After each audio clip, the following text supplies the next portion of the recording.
Olá, quinta etapa, ensino religioso novamente com vocês, hoje na correção do exercitando. Vamos lembrar que nós vimos sobre o que é a religião e vimos também sobre os elementos constitutivos da religião. E a nossa questão é sobre um dos elementos constitutivos da religião. Vamos lá então? Dentre os elementos constitutivos da religião, temos os ritos. Sobre eles é incorreto afirmar que: letra A, trata-se de um costume ou de uma cerimônia que se repete de forma invariável, de acordo com um conjunto de normas previamente estabelecidas. Letra B. Os rituais nas religiões são colocados em prática de acordo com a tradição e podem ser dirigidos por algum tipo de líder religioso com poderes sobrenaturais. A celebração dos ritos tem o nome de ritual e pode ser bastante variada. Os ritos variam conforme a sociedade e a cultura. Ok, vamos então analisar cada uma delas para ver qual a que está incorreta. A questão 1, a letra A. Trata-se de um costume ou de uma cerimônia que se repete de forma invariável de acordo com um conjunto de normas previamente estabelecidas. Vamos lá. Este costume, esta cerimônia, ele vai se repetir de forma invariável. E o que acontece aí? Ele vai seguir normas pré-estabelecidas, normas que já estão ali naquela religião para serem cumpridas. Então, nós podemos ver que a letra A está correta em relação ao rito. É um costume, é uma cerimônia que vai se repetindo, de acordo com a tradição religiosa daquela religião, daquela região, daquele fenômeno religioso. Ok? Vamos para a letra B. Os rituais nas religiões são colocados em prática de acordo com a tradição e podem ser dirigidos por algum tipo de líder religioso com poderes sobrenaturais. Muito bem, vamos analisar aí. O ritual é a prática do rito. Mas não é só o líder religioso que pode praticar o ritual. Qualquer um dos membros, dependendo da celebração, pode praticar o ritual dentro daquela religião. O sacerdote, ele é o que encabeça, o que lidera o ritual. E não necessariamente, pessoal, precisa ter poderes sobrenaturais. Até também deveria se analisar o que se quer dizer com poderes sobrenaturais. Vamos ver alguns exemplos de líderes. Nós temos o sacerdote, nós temos o rabino, nós temos o sheik, nós temos o monge, nós temos o pajé, mas todos eles são pessoas simples, pessoas comuns. Nenhum deles tem poderes sobrenaturais. E também nós podemos ver que qualquer pessoa daquela religião que professa aquela fé também cumpre rituais dentro daquela religião segundo a sua tradição. Então, nós podemos ver que esta aí está incorreta, porque está dizendo que o líder religioso tem poderes sobrenaturais. Foi aí que pegou. Então, esta é a nossa incorreta, mas nós vamos analisar a questão C e a D. Vamos lá? Questão C. A celebração dos ritos tem o nome de ritual e pode ser bastante variada. Muito bem. Por que o ritual pode ser variado? Porque, acompanhe comigo, cada ritual é inserido dentro de uma cultura, dentro de uma região, às vezes dentro de uma etnia, está inserido naquele contexto, então será variado. Se nós formos analisar as religiões cristãs, o ritual das religiões cristãs são totalmente diferenciados, todos os rituais, das religiões espiritualistas ou das religiões xamânicas ou das religiões orientais. Então, esta aí está correta. Por quê? Porque o ritual em si é muito variado. Vamos para a letra D. Os ritos variam conforme a sociedade ou a cultura. Sim, dependendo da sociedade a qual aquela religião está inserida, a cultura em que ela está inserida, os rituais serão realizados. Então, conforme a sociedade e a cultura, está corretíssimo. Então, a nossa resposta é a letra B. Os rituais não necessitam, na sua prática, de líderes religiosos com poderes sobrenaturais. Os rituais podem ser celebrados por pessoas comuns ou o líder daquela religião, mas não necessariamente precisa ter o poder sobrenatural. Ok, pessoal? Foi uma alegria ter estado com vocês e até a nossa próxima.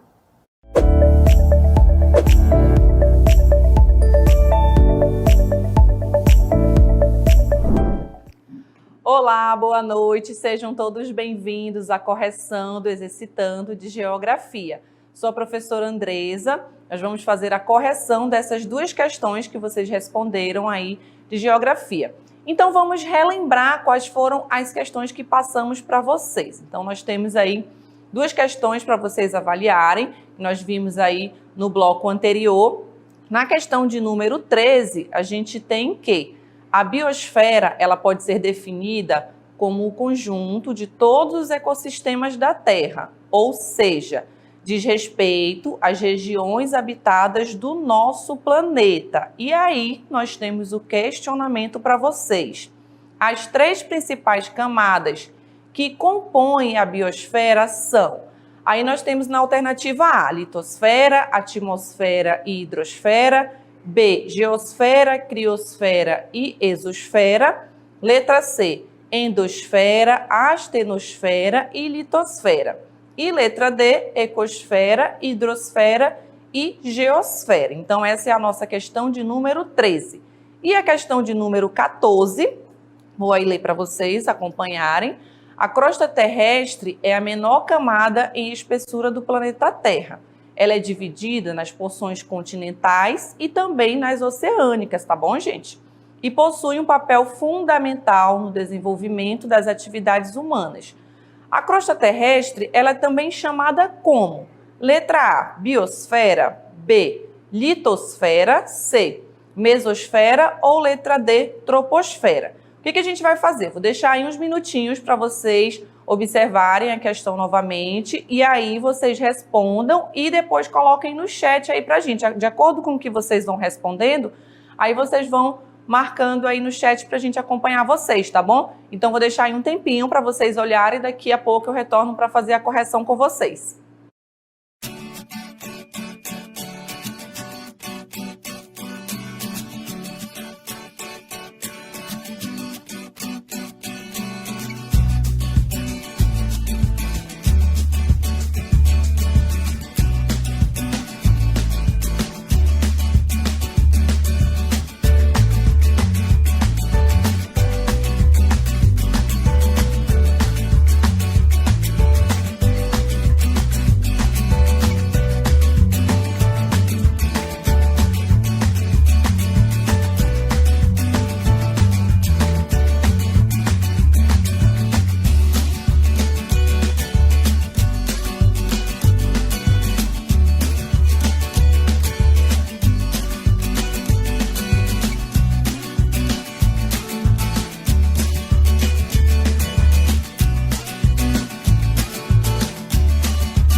Muito bem, então nós vimos aí novamente as questões para vocês relembrarem, né, um pouco da questão de geografia. Então nós temos aí na questão de número 13, olha, e se vocês observarem, gente, a questão 13 e a questão 14, uma acaba auxiliando a outra, né? Então já tem aí uma dica para vocês responderem a 14. Então na 13 a gente tem que aqui o conceito de biosfera, né? Ela pode ser definida aqui, olha, como o conjunto de todos os ecossistemas da Terra, ou seja, diz respeito aqui às regiões habitadas do nosso planeta, né? E o que está pedindo na questão de número 13? Ele pede aqui, olha, as 3 principais camadas que compõem a biosfera são... E aí nós temos na letra A, olha, a gente já tem aí de cara a resposta, né? Ficou bem fácil para a gente responder essa questão, mas a gente tem também outras camadas que fazem parte também aí da atmosfera, da hidrosfera, que compõem aí as outras 3 principais camadas da biosfera, né? Então nós temos aí a resposta, a letra A, e aí eu vou comentando com vocês. Acertaram aí a questão? Espero que todos tenham aí alcançado a resposta, né? Como eu falei para vocês, a próxima questão ela acaba tendo um auxílio também já com a questão de número 13. Então aí a gente tem a resposta litosfera, a atmosfera e a hidrosfera, né? Que é a alternativa A. Então a gente tem na litosfera, o que compõe a camada da litosfera, da atmosfera e da hidrosfera, né? A litosfera, nós temos aí no comentário que a gente vai observar, vou mostrar aí para vocês. Essas outras camadas, gente, elas compõem as camadas, por exemplo, da atmosfera, tá? Que a gente viu anteriormente nas outras alternativas. Então, a gente já tem aí na letra A, né? Nós vimos a atmosfera, onde nós temos todos os fenômenos atmosféricos, as características climáticas de cada região. E na litosfera, nós temos aí o relevo, né? Que compõe cada região. E também o conjunto de rochas, né? As rochas sedimentares, as rochas magmáticas, as rochas metamórficas, que vão compor a litosfera juntamente com o relevo, né? Depressão, as montanhas, que compõem aí a litosfera. E temos também a hidrosfera, né? Onde nós temos aí os rios, os lagos, os oceanos. Então, alternativa A questão aí de número 13, tá bom? Alternativa correta. Agora vamos para a questão de número 14. Aí nós temos a crosta terrestre, ela é a menor camada em espessura do planeta Terra, né? Que a gente já até viu ali um pouco, né? Na questão anterior. Então aqui a gente tem a crosta terrestre, que ela tem outra denominação, né? E ela é dividida aqui em 2 porções, né? Onde estão situados os continentes, que a gente chama de porção continental, onde a gente tem aí a América do Sul, o continente americano como um todo, né? América Central, América do Norte, o continente africano, o continente europeu. Então, nós temos aí essa parte continental. E também temos a parte oceânica, né? Onde nós encontramos todos os oceanos, o Atlântico, o Pacífico, entre outros. E aí, ainda na questão de número 14, ele pede o quê, né? A crosta terrestre, ela também tem outra denominação, né? Ela é chamada como? Qual é a outra denominação para a crosta terrestre? Aí nós temos as alternativas. Na letra A gente tem biosfera, mas se você observar a questão de número 13, a gente já viu o conceito de biosfera anteriormente, né? Então a gente já eliminaria aí com o auxílio da outra questão. Quando a gente está resolvendo aí uma questão de vestibular ou exercitando a avaliação de vocês, é importante que a gente leia todas as avaliações, porque às vezes acaba que uma questão ajuda aí a gente responder a outra, né? Então a gente tem que estar sempre ligado nisso daí também. Na letra B a gente tem litosfera, na letra C mesosfera e na letra D troposfera. E aí, o que é que vocês responderam na questão de número 14? Então nós temos aí a resposta correta, a letra B, litosfera, né? A gente até falou anteriormente, né? Onde nós vamos encontrar o que na litosfera? Conjunto de rochas e também os relevos, né? Onde eu encontro ali as depressões, as serras, as montanhas, tudo que faz parte do relevo.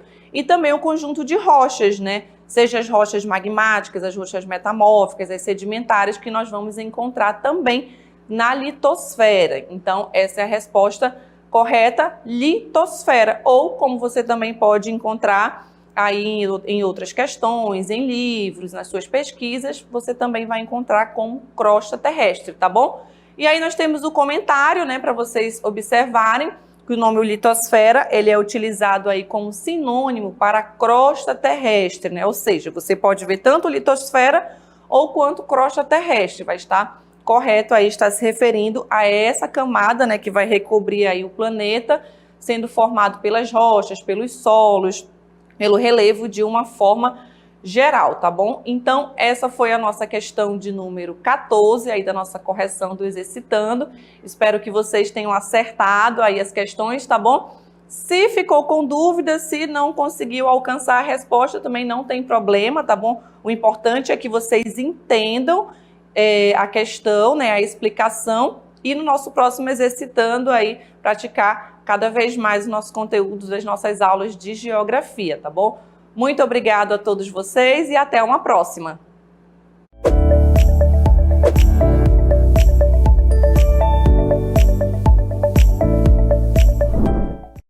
Olá, quinta etapa da nossa EJA, bem-vindos a mais uma correção do nosso Exercitando. Devo lembrá-los que isso nada mais é do que os exercícios do conteúdo que vocês viram na aula conosco, tudo bem? Então não se assustem, participem e nós vamos agora falar da nossa aula, da nossa primeira questão, na verdade questão 15, que eu vou trazer para vocês. Vamos lá? Então vejam bem, vamos fazer a leitura e interpretação conosco. No início, os homens batiam uma pedra na outra, até moldar o que queriam, tirando, por exemplo, lascas, para que a pedra ficasse com o lado cortante. 2 milhões de anos mais tarde, ainda no Paleolítico, olha a dica na leitura, não é mesmo? Os homens primeiro prepararam a pedra, tirando lascas superficiais, e depois aqueciam-na para extrair dela toda a água. Em seguida, golpeavam-na com uma espécie de cinzel de osso ou de outra pedra. Aproveitavam todos os fragmentos, as lascas pontudas, eram usadas para furar as afiadas como navalha e serviam para cortar e as dentilhadas para serrar. Então, como vocês podem ver no texto, nós temos uma retratação de um período do nosso mundo ali chamado de pré-história. Vale lembrá-los que, olha aqui para a professora, quando eu falo pré-história, eu tinha a concepção de que é tudo que vem antes da história. Então, ou seja, eu entendia que a história dizia o seguinte, surgiu a história quando surgiu a escrita, mas os nossos alunos sabem que a pré-história já tinha também formas de escrita, não é mesmo? Que seria o quê? A arte rupestre, são ali as retratações do cotidiano. Então, como vocês já sabem, a arte rupestre ela é uma forma de comunicação. Então, ela também é uma forma de escrita, ok? Nós usamos o termo pré-história justamente para facilitar na cabeça de vocês essa compreensão. Então, aí vem a história antiga, medieval, moderna e contemporânea, tudo bem? Então, vamos à nossa pergunta. Olha só.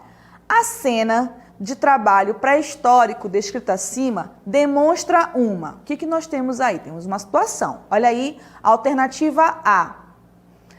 Situação de estagnação tecnológica, já que o material utilizado é o mesmo, pedra. Então, o que a gente pensa? Eles usavam pedra?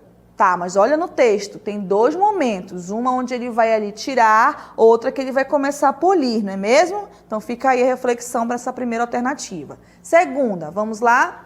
Situação de atraso tecnológico, já que houve um retrocesso no uso da pedra. Mas justamente vocês já sabem que essa pedra é o que eu tenho de mais essencial naquele momento, é o meu material tecnológico. Tá bom? Então fiquem atentos aí para essa questão. Alternativa C, situação de avanço tecnológico, já que houve alteração qualitativa no processo de produção. Veja bem, é a pedra, mas ele encontrou outras formas de usá-la. Então, aí nós temos uma situação que já nos chama a atenção, não é mesmo? E aí eu tenho a alternativa D, situação de ausência de tecnologia, já que o termo é exclusivamente moderno. Então, queridos, a palavra tecnologia, ela não quer dizer apenas computadores e celulares, não. Ela está relacionada a desenvolvimento, certo? Então, aquele nosso homem da pré-história, ele encontrou formas, sim, de desenvolvimento. Mesmo que fosse com uma pedra. Lembram que nós falamos para vocês? Quando o homem está ali nômade, caçando, coletando, ele vai procurando o local, e aí ele percebe o quê? Que determinadas sementes, quando jogadas em determinados locais, principalmente às margens dos rios, elas vão o quê? Produzir, elas vão florescer. E aí este homem deixa de ser nômade e começa a ser sedentário, ou seja, se fixar num lugar só, não é mesmo? Então aí a gente vai ter uma tecnologia, certo? Então, olha aí, essa cena de trabalho descrita é a cena de um trabalho pré-histórico. Então, a alternativa correta, a letra C, situação de avanço tecnológico, já que houve alteração qualitativa no processo de produção. Então, antes ele ia lá, ó, tirava só as lascas de pedra. Depois ele começou a moldar a pedra para produzir outras coisas. Então, de uma pedra, ele transformou, fez a tecnologia. A demonstração, olha o comentário para vocês aí, de que os homens pré-históricos evoluíram no trato com as pedras. Vejam bem, essa palavra é muito importante, evoluíram, aprendendo novas técnicas de utilização das mesmas. É uma clara situação de avanço tecnológico, quando o emprego de novas tecnologias tem clara aplicação na prática. Ou seja, olha aqui para a professora novamente. A necessidade levou este homem a pegar o que seria uma simples pedra e transformá-la num desenvolvimento tecnológico, certo? Então a gente tem muito que respeitar desse momento aí, desse homem da pré-história, do neolítico, do paleolítico. Tudo que eles fizeram, gente, é para nós estarmos nesse grau de desenvolvimento que nós estamos hoje. Era uma simples pedra e ele encontrou várias formas de usá-la de acordo com as suas necessidades diárias, tudo bem? Então agora nós vamos aí chamar a nossa 16ª questão. Vamos lá? A mais conhecida teoria sobre a ocupação humana do continente americano diz que ela teria ocorrido há 11.500 anos. Prestem atenção. Através do Estreito de Bering. Vou recordá-los aqui. Lembram dessa teoria? A teoria de ocupação do continente americano pelo Estreito de Bering. Vocês viram duas na aula, estão lembrados?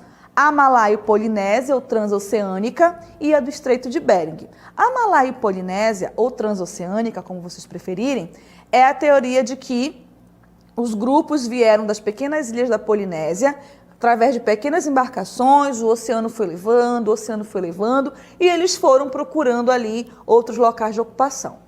A do Estreito de Bering, ela sugere que Alasca, lá em cima, e a outra ponta ali da Europa Oriental, elas se encontraram em determinado momento da era glacial. Então, o nível do mar ali permitiu que essa espécie humana atravessasse, povoando a região, ou seja, da América do Norte para a América do Sul. Então, só para lembrar da teoria. Voltemos ao texto, olha aí. Numa ligação que se formou entre a Sibéria e o Alasca pela redução do nível do mar. Então, está aqui explicadinho o que seria essa teoria.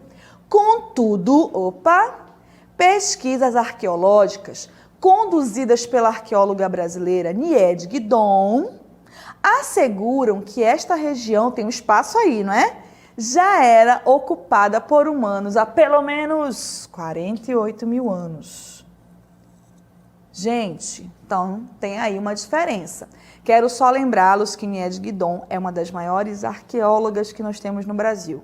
Fez os seus estudos voltados única e exclusivamente numa região. Ela foi morar nessa região quando ela descobre o grande potencial pré-histórico que nós vamos ter ali. E ela vai modificar todo o processo histórico e arqueológico do Brasil e também do continente americano. Então, de que nós estamos falando? Olha aí as alternativas. O segmento que completa lá o período da nossa questão se refere a que local? Lagoa Santa, Minas Gerais, Ilha de Marajó, no Pará, Serra da Capivara, no Piauí, ou as regiões das Missões, no Rio Grande do Sul. Então, veja bem, Lagoa Santa nós temos ali realmente grandes resquícios arqueológicos mas o maior dele não é voltado para a situação do nosso texto, para mostrar essa presença humana através das artes rupestres.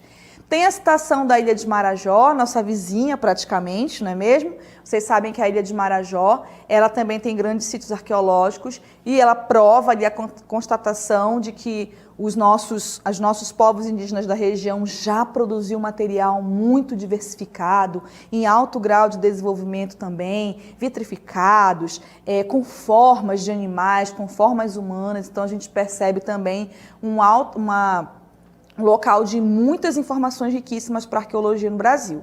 Temos aí a Serra da Capivara e a região das Missões. A região das Missões ela é mais recente, gente. Ela já vai ali no século XVIII, tá? Então, só para eliminar essa questão para vocês. Mas nós temos a alternativa C, que vocês viram na aula, não foi mesmo?